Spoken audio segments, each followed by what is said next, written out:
우리가 오늘 이제 창세기 12장 말씀을 읽었는데요. 잘하는 말씀입니다. 교회를 몇 년 이상 다니신 분들은 많이 들었던 말씀일 테고, 또 처음 듣는 분도 물론 계시겠지만, 제가 쉽게 잘 설명해서 말씀드리도록 하겠습니다. 그 창세기 12장 하면 이제 아브라함의 이야기가 시작되는 장으로 우리가 알고 있죠. 이제 보통 신학 공부할 때는 이 창세기를 공부할 때 창세기 1장부터 11장까지를 이제 원역사라고 불러요. 그러니까 이게 우리 인류의 어떤 기원이라든지 이런 걸 밝혀주는 역사라고 해서 원역사라고 부르고, 창세기 12장부터 50장까지는 이제 족장사라고 부릅니다. 그러니까 아브라함을 필두로 해서 이제 족장들의 역사가 이제 시작되는 거죠. 그래서 창세기 12장이 이제 기점이 되는 겁니다. 그래서 창세기 12장이 아브라함의 이야기가 시작되는 장으로 우리가 알고 있는데, 물론 이제 틀린 말씀은 아닙니다만, 그런데 사람들이 조금 놓치고 있는 부분이 하나 있어요. 창세기 11장에 보면 그 끝부분에 아브라함의 아버지가 데라, 우리 개역 개정 성경에서는 데라고, 우리 새한글 성경에서는 데라흐라고 나오는데, 이 데라흐의 족보가 나오거든요. 거기에 보면 이제 아브라함이 이제 이름이 언급이 되죠. 그래서 마치 아브라함의 어떤 이야기가 시작되기 전에 예고편을 좀 보여주는 느낌으로 창세기 11장 끝부분을 좀 읽을 수 있습니다. 어쨌든 창세기 12장이 시작되면서 이제 족장들의 역사, 특별히 하나님께 약속받은 아브라함의 이야기가 본격적으로 시작됩니다. 그리고 이것은 예배 공동체로서 이스라엘 민족의 시작을 의미하는 것이기도 합니다. 그래서 오늘 본문이 참 중요합니다. 자, 창세기 12장을 보니까 이렇게 시작합니다. 여호와께서 아브라함에게 말씀하셨다. 하나님께서 아브라함을 찾아가서 말씀하셨다라는 거죠. 그러면 우리가 이때까지는 어떻게 생각하냐면, 이때 하나님께서 아브라함을 찾아가셨고 아브라함이 하나님의 부르심을 받았구나 라고 생각을 합니다. 그래서 이 창세기 12장을 아브라함이 하나님께 부르심을 받은 아브라함의 소명 기사로 이해를 하죠. 그런데 사도행전 7장에 보면 아주 흥미로운 기록이 있습니다. 그 스데반이 그 예루살렘 공회에서 그 예루살렘 주민들을 향해서, 그리고 당시 유대의 기득권층들을 향해서 설교하는 내용이 나오는데, 이렇게 사도행전 7장 2절에서 이런 말을 합니다. 스데반이 새한글 성경으로 읽어드립니다. 여러분 들어보십시오.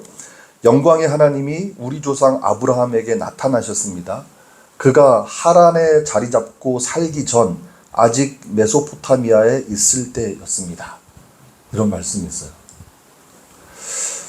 이게 우리는 그 창세기 12장의 말씀에서 하나님이 아브라함을 부르시는 그 장면이 시작되는 그 장소를 보통은 메소포타미아, 그러니까 갈대아 우르라고 하죠. 그러니까 갈대아 사람들이 살고 있던 땅 우르, 그게 이제 메소포타미아 지역이니까 거기서 부르심을 받았다고 생각하는데, 이 사도행전 7장 말씀을 근거로 하면 그게 아니라는 거예요.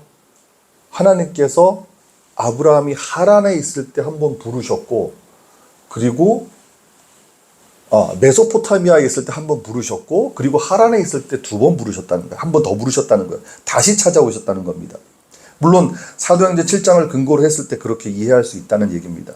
그러니까 말하자면 약속의 땅으로 떠나라고 하는 하나님의 말씀은 메소포타미아, 그러니까 갈대아 우르에서 한 번 있었고, 그리고 하란에서 또 한 번 있었다는 겁니다. 두 번 있었다는 거예요. 그리고 그 부르심의 말씀이 무엇이냐면, 너의 땅과 친척과 아버지의 집에서 떠나 내가 너에게 보여줄 땅으로 가라. 이런 하나님의 명령이었습니다. 자, 그렇다면 한번 우리가 상상을 한번 해보겠습니다. 하나님의 말씀을 들은 아브라함은 과연 어떤 마음이었을까요? 너의 땅과 친척과 아버지의 집에서 떠나 내가 너에게 보여줄 땅으로 가거라 하시는 그 하나님의 말씀을 들었을 때 아브라함의 마음은 어땠을까요?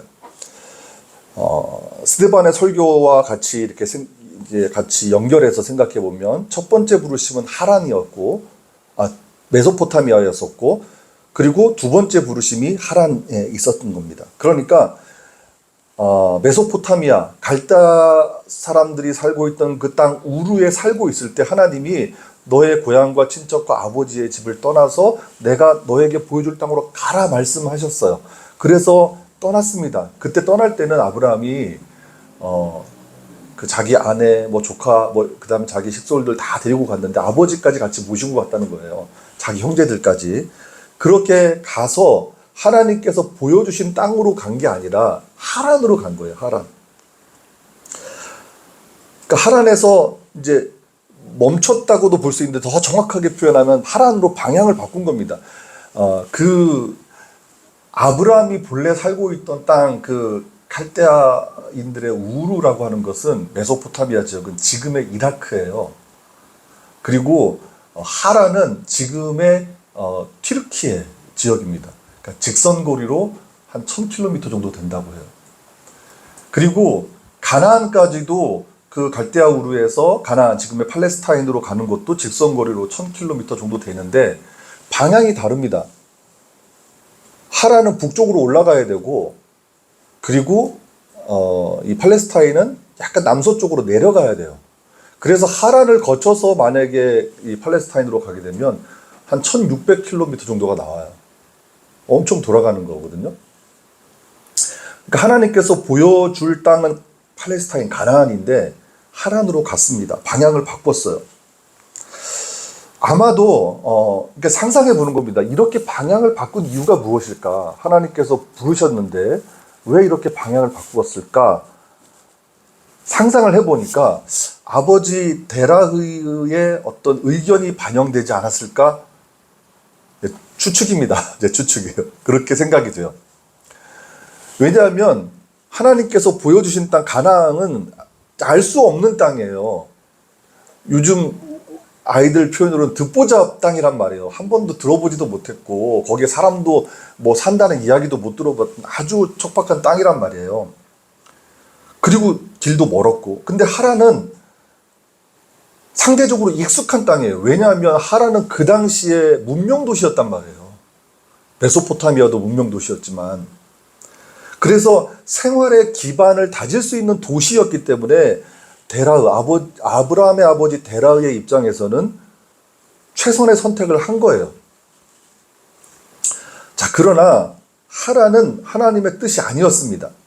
창세기 11장 32절에 보니까 데라가 하란이라고 하는 땅에서 205세에 죽었다고 말씀해요.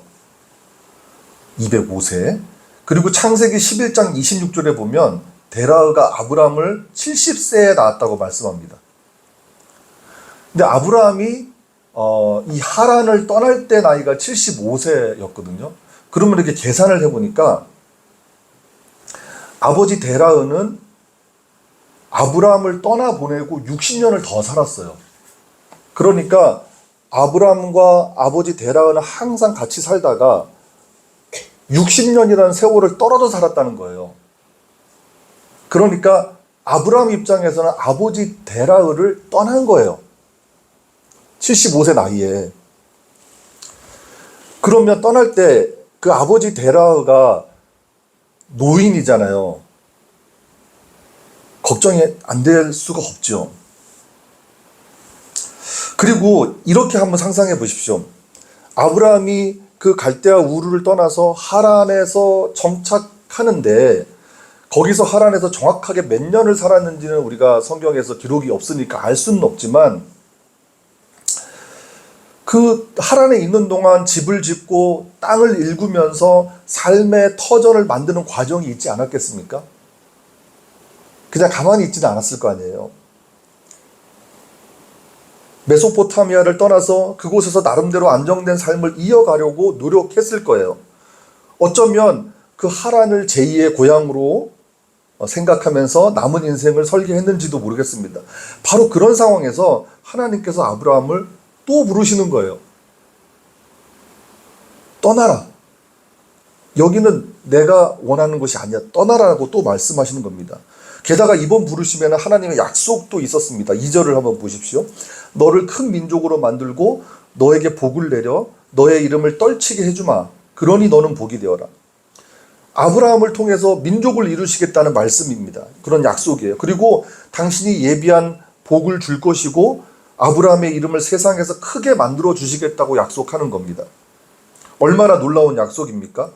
또 3절에 보니까 너를 축복하는 사람들에게는 내가 복을 내리고 너를 업신여기는 사람들에게는 저주를 내릴 것이니 땅의 모든 종족이 내 덕분에 복받을 것이다. 이렇게 말씀합니다.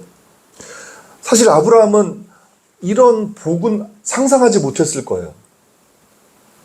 정말 아브라함이 가슴이 뛸 만한 누구라도, 이 자리에 앉은 누구라도 그런 약속을 하나님께 직접 받는다면 정말 가슴이 뛸 만한 약속 아닙니까?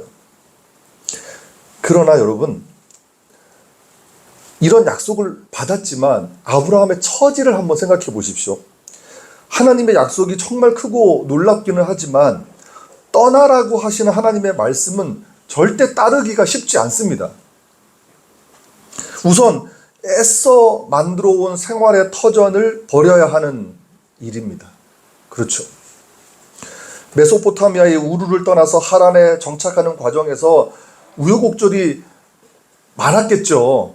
여기 기록되진 않았지만 충분히 상상할 수 있는 일 아닙니까? 어쨌든 자기가 살아갈 곳을 살기 좋은 땅으로 만들기 위해서 얼마나 노력했겠습니까? 생업의 현장을 만들고 재산을 모으고 가족의 안전을 지키는 일들을 했을 거예요. 그런데 그 모든 걸 다 버리고 하나님께서 떠나라고 하시는 겁니다. 늙은 아버지도 두고 가라는 거예요. 너의 고향과 친척과 아버지의 집을 떠나라고 하셨으니까. 더구나 하나님께서 너를 큰 민족으로 만들어 주시겠다고 약속하셨지만 아브라함에게는 아직 자식이 없어요. 대를 이을 후손도 하나도 없는데 무슨 민족입니까? 그렇잖아요. 복을 주시겠다고 약속하셨지만 어떤 복이 있을지 눈에 보이지 않고 손에 잡히지도 않습니다. 아브라함의 이름을 떨치게 해주겠다고 약속하셨지만 자식도 없는 현실의 상황에서 그가 얻을 명성이 과연 있을까요? 그런 생각이 들지 않습니까? 정리하면 이런 겁니다.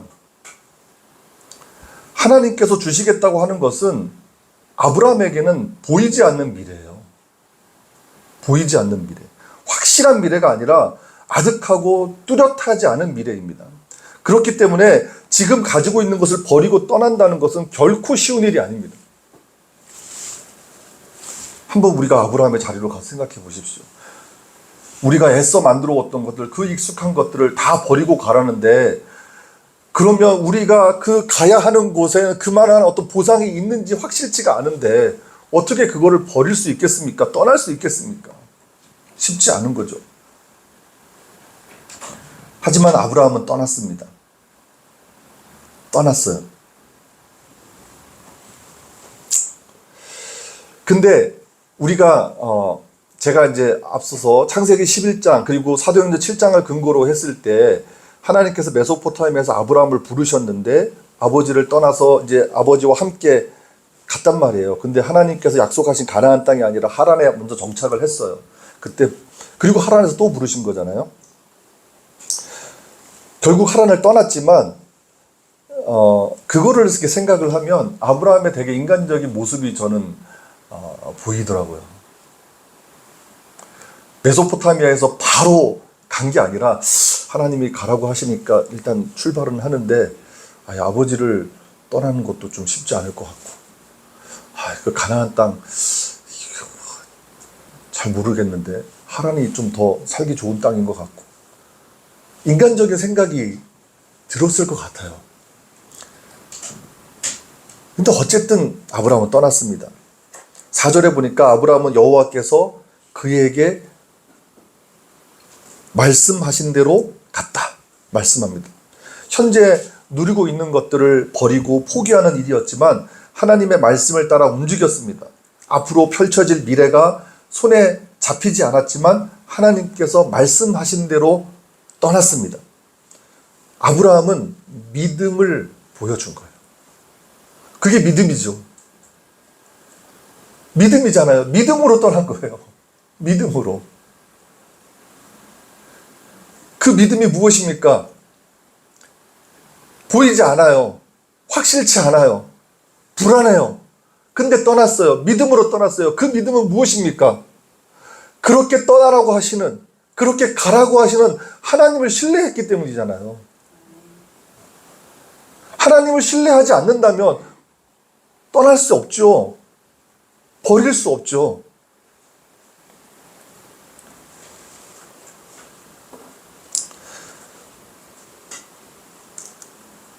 막 주변을 살피고 사태를 분석하고 요리조리 막 따져보고 하는 게 아니라 움직였어요. 그분을 신뢰하고. 그분이 나를 만드신 분이고, 그분이 나를 지으신 분이고, 그분이 나의 인생을 다 아시는 분이니까 신뢰한 거예요. 그게 바로 믿음입니다. 오늘 본문은 아브라함이 하란을 떠날 때 나이가 75세였다는 사실을 특별히 강조합니다. 이것은 우리가 성경을 읽는 우리 독자들이, 우리들이 좀 긴장감을 가질 만한 어떤 기록이에요. 자, 보십시오. 우리 현대인의 기준으로 생각했을 때 적지 않은 노년의 나이인데 모든 것을 버리고 떠난다고 하니 괜찮을까? 우리가 뒷이야기를 모른다면. 창세기 11장 30절에 보니까 아브라함의 아내 사레는 임신하지 못해서 자식이 없었다라고 하잖아요. 이런 사라의 불임이 결국에는 쓸쓸한 노년의 삶을 예고하는 것은 아닐까? 소중하고 익숙한 것들을 버리고 떠나기에는 아브라함의 나이가 너무 많은 것은 아닐까? 그런 생각이 들잖아요. 하지만 아브라함은 그럼에도 불구하고 떠났다는 거예요. 75세였던 아브라함의 나이는 오히려 그의 믿음이 얼마나 대단한지를 보여주는 나이였다는 겁니다. 특별히 5절 말씀은 아브라함의 믿음을 더욱 극적으로 보여주는데요. 아브라함은 하란을 떠날 때 그의 아내 사레와 조카 롯은 물론이고 하란에서 모은 재산, 거기서 얻은 사람들 다 이끌고 나왔다고 말씀합니다. 자기의 소유를 가지고 나왔다는 거예요. 이거는 아브라함이 욕심을 부렸다는 의미가 아니에요. 내가 하나님께서 떠나라고 하셨는데 내가 이곳으로 다시는 돌아오지 않겠다라고 하는 의지를 보여주는 거예요. 또 하란에서 얻은 사람들, 우리 개역개정에서는 얻은 사람들이라고 하고 새한글성에서는 손에 넣은 사람들이라고 표현했는데 이 얻은 사람들, 손에 넣은 사람들이 무엇을 의미할까요? 어떤 사람들을 이야기하는 것 같습니까? 우리가 보통은 노예를 생각해요. 그 당시에 노예들이 있었으니까 자기 밑에서 일하는 사람들. 근데 이 성경을 연구하는 학자들이 성경을 연구할 때 그 단어의 뜻에 굉장히 예민합니다. 그러니까 어떤 단어가 있으면 그 단어가 얻은 사람들, 그런 단어가 실제로 어떤 용례로 쓰였는지를 성경 전체를 다 분석하거든요. 근데 여기서 얻은 사람들에 해당하는 히브리어 네페스라고 하는 단어가 있는데 이 단어는 노예라는 뜻으로 쓰인 용례가 단 한 건도 없어요, 성경에서. 그러니까 우리가 그냥 얼른 생각하면 얻은 사람들 하면 노예 이렇게 생각할 수 있는데 노예라는 용례로 사용된 건수가 하나도 없다는 거예요, 성경에서. 그럼 무슨 뜻일까? 여기서 얻은 사람들은, 그래서 제가 주석을 보니까 어떤 학자가 이렇게 주장하더라고요. 이건 아마 개종자를 의미하는 것일 수 있다. 물론 확실치는 않습니다. 개종자. 그러니까 자신의 믿음을, 그런 믿음이 없는 사람들에게 자신의 믿음을 전달한 거죠. 그렇게 보면 아브라함이 하란에서 자신의 믿음을 전하기 시작했다고 볼 수 있습니다. 여하튼 5절 말씀은 아브라함의 믿음이 매우 적극적이었다는 것을 보여주는 겁니다. 그만큼 아브라함은 하나님을 신뢰했다는 거예요. 아브라함이 마침내 가나안 땅에 들어갔습니다. 너의 땅과 친척과 아버지의 집에서 떠나라고 하셔서 그 말씀대로 떠났어요. 그리고 내가 너에게 보여줄 땅으로 가거라 하셔서 그 말씀대로 가나안 땅으로 들어갔어요. 여러분, 오늘 9절에 보면 뭐라고 기록합니까? 9절 말씀 보십시오. 뭐라고 기록합니까? 그리고 아브라함은 길을 나서서 네게부로 계속 나아갔다 그러잖아요. 여러분 혹시 네게부가 무슨 뜻인지 아세요? 히브리어인데 남쪽이란 뜻이에요. 남쪽.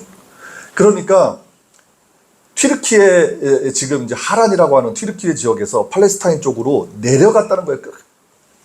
그걸 의미하는 거예요.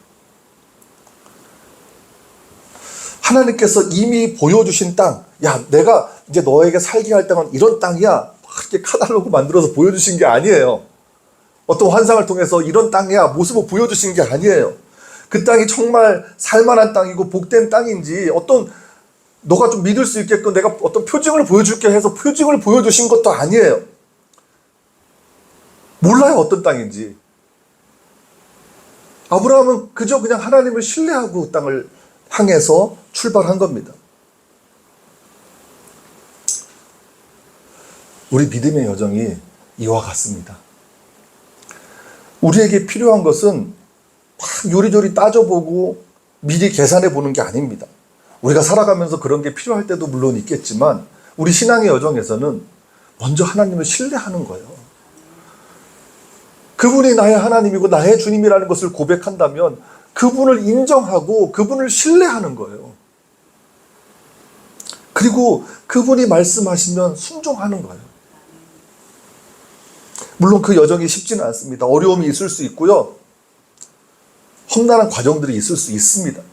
6절에 보시면 아브라함이 가나안 땅에 들어간 후에 세겜의 거룩한 장소까지 모래의 큰 참나무가 있는 데까지 갔다 이렇게 말씀하잖아요. 여기서 이제 모래라고 하는 것은 선생을 뜻하는 히브리어입니다. 모래.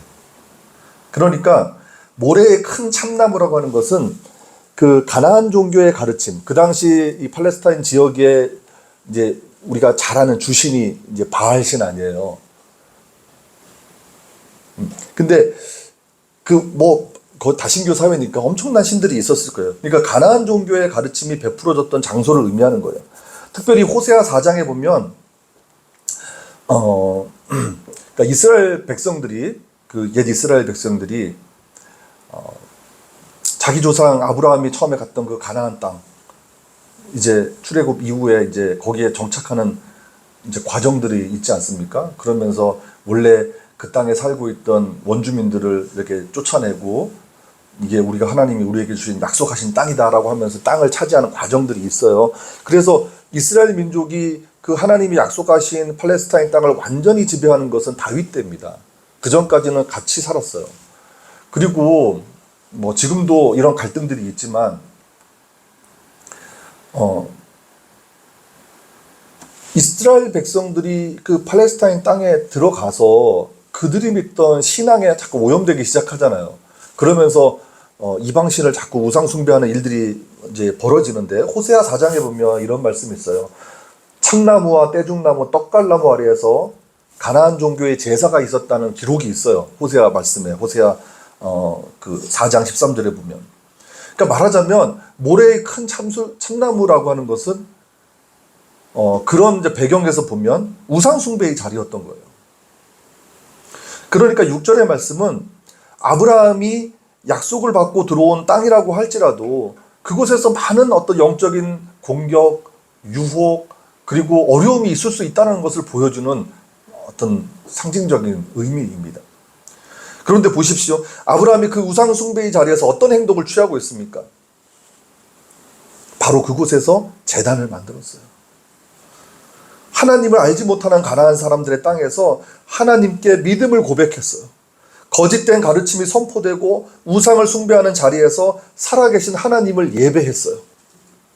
8절에 보니까 세겜에서 뿐만 아니라 베델과 아이 사이에 도착했을 때도 제단을 만들고 여호와의 이름을 불렀다고 말씀하죠. 가나안 땅이 아브라함에게는 낯설고 위험한 땅일 수 있지만 하나님께서 약속하신 땅이기 때문에 가는 곳마다 하나님을 예배하면서 하나님을 향한 신뢰를 고백하고 있는 겁니다. 이것이 아브라함의 믿음이고 오늘 우리가 배워야 할 믿음입니다. 사도 바울은 갈라디아서 3장 7절에서 이렇게 말씀합니다. 그러므로 여러분은 알아두십시오. 믿음의 기초에서 사는 사람들, 이 사람들이 아브라함의 아들, 딸들입니다. 또 갈라디아서 3장 9절에서는 이렇게 말씀합니다. 그래서 믿음의 기초에서 사는 사람들이 믿음의 사람 아브라함과 함께 복을 받습니다. 하나님을 신뢰했던 아브라함의 믿음이 오늘 우리의 믿음이 될 수 있다면 아브라함이 약속받은 하나님의 복을 우리도 받을 수 있다라는 얘기입니다. 여러분, 이 믿음의 길을 함께 가지 않으십니까? 하나님의 말씀을 그대로 믿고 따른다는 것은 우리 현실의 삶에서 어려운 일일 수 있습니다. 유혹도 있고 저항도 있고 방해도 있습니다. 때로는 의심도 들 것입니다. 그러나 믿음이 없이 어떻게 하나님이 예비하신 복을 받을 수 있겠습니까? 히브리서 말씀처럼 믿음이 없이 어떻게 우리가 하나님을 기쁘시게 할 수 있겠습니까? 하나님은 아브라함에게 믿음을 요구하셨고 오늘 이 자리에 앉아있는 저와 여러분에게 믿음을 요구하고 계십니다. 우리가 제일 먼저 할 일은 하나님을 신뢰하는 일입니다. 그분을 믿는 일입니다. 그분은 좋으신 하나님이에요. 선하신 하나님이세요. 우리의 모든 것을 아시는 그 하나님을 신뢰하십시오. 그 믿음을 가지는 일, 믿음이 없이는 우리 자신을 살릴 수 없고 그리고 우리 교회도 살릴 수 없습니다. 여러분, 하나님께서 아브라함에게 하신 말씀을 다시 한번 마음에 새겨보십시오. 너의 땅과 친척과 아버지의 집에서 떠나라. 그리고 내가 너에게 보여줄 땅으로 가거라. 이 말씀을 잊지 않았으면 좋겠습니다. 먼저 하나님이 원치 않으시는 모든 것을 버리십시오. 하나님이 기뻐하지 않으시는 모든 것을 떠나십시오. 그게 우리에게 소중하고 익숙한 것이라고 할지라도 우리에게 유익을 주고 만족을 준다고 할지라도 하나님이 버리고 떠나라고 하시면 하나님을 신뢰하고 떠나시기를 주님의 이름으로 축복합니다. 그리고 내가 가야 할 길, 하나님께서 보여줄 길로 가십시오. 내가 살아야 할 삶, 하나님께서 보여줄 삶으로 사십시오. 하나님께서 보여주셔야 길을 가고 하나님께서 보여주셔야 삶을 사는 게 아니라 하나님께서 보여주실 것을 소망하면서 하나님을 신뢰하면서 우직하게 가는 거예요. 믿음의 길을. 순종의 삶을 사는 거예요. 하나님을 믿고 가는 거예요.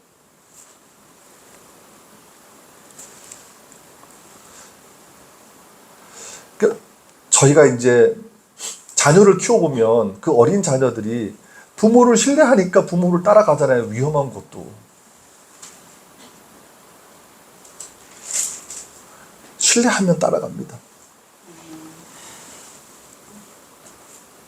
우리 삶에 어려움이 닥치고 버겁고 힘겨운 과정을 만나더라도 하나님께서는 우리에게 가장 좋은 곳으로 주신다는 것을 믿고 하나님이 원하시는 땅으로 가시기를 주님의 이름으로 축복합니다. 여러분, 오늘 이 말씀을 마음에 새기십시오. 그에게 말씀하신 대로. 오늘 설교 제목인데요. 아브라함은 여호와께서 그에게 말씀하신 대로 갔고 아브라함은 여호와께서 그에게 말씀하신 대로 갔고. 성경의 이 문장을 꼭 기억하시고 저와 여러분의 삶의 고백이 되기를 원합니다. 하나님께서 우리에게 말씀하신 대로 갔습니다. 우리는 주님이 말씀하신 대로 갔습니다. 이렇게 고백하셨으면 좋겠습니다. 내 생각과 경험대로 가는 인생이 아니라 세상의 계산과 형편대로 움직이는 인생이 아니라 오직 하나님이 말씀하신 대로 걸어가는 우리 인생이 되기를 다시 한번 주님의 이름으로 축복합니다. 이번 한 주간 우리 삶의 자리에서 주님 말씀하십시오. 제가 말씀하신 대로 가겠습니다. 고백하면서 아브라함처럼 어디서든 주님을 예배하는 우리가 되기를 간절한 마음으로 기도합니다. 우리 찬송가 440장을 함께 찬송하겠습니다.